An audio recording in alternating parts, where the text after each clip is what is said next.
বিভিন্ন ইসলামী অনুষ্ঠান অর্থাৎ মাহফিলকে কেন্দ্র করে পাড়া মহল্লা এবং বিভিন্ন হাট বাজারে চাঁদা তুলে মাহফিলের আয়োজন করে, এটা ইসলাম কতটুকু সমর্থন করে?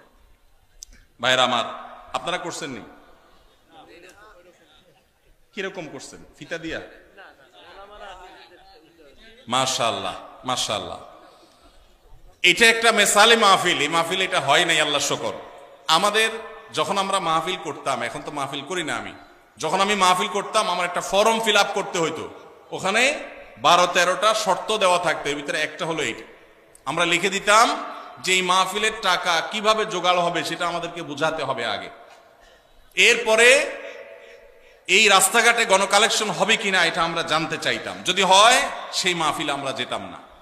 দেখুন, একটা সময় আমরা যখন মাদ্রাসায় পড়েছি, মাদ্রাসা চালাবার জন্য ওস্তাজদের সাথে আমরাও কালেকশনে বের হয়েছি। বাংলাদেশে এখন আল্লাহর ফজলে একটা ওয়াজ মাহফিল করার জন্য যে টাকার দরকার হয়, সম্মানজনকভাবে সেই টাকা কালেকশন করা সম্ভব, প্রত্যেকটা এলাকায় সম্ভব।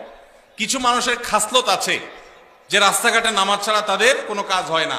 মাদ্রাসা ছোট ছোট বাচ্চাদেরকে দিয়ে বা নিজেরা রাস্তাঘাটে গাড়ির গতি থামায়া আপনি মানুষের কাছ থেকে চাঁদাবাজি করছেন, এটা আল্লাহর দ্বীনকে অপমান করার শামিল।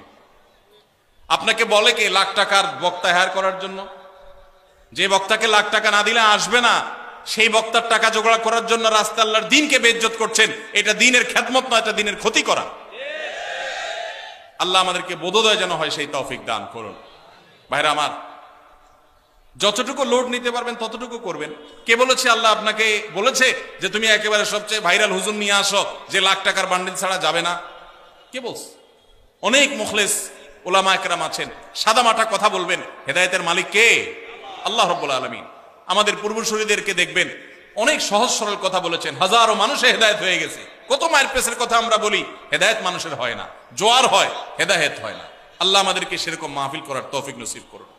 আদর্শ মাহফিল করতে গিয়ে আল্লাহর দ্বীনকে কখনো বেইজ্জত করব না ইনশাআল্লাহ।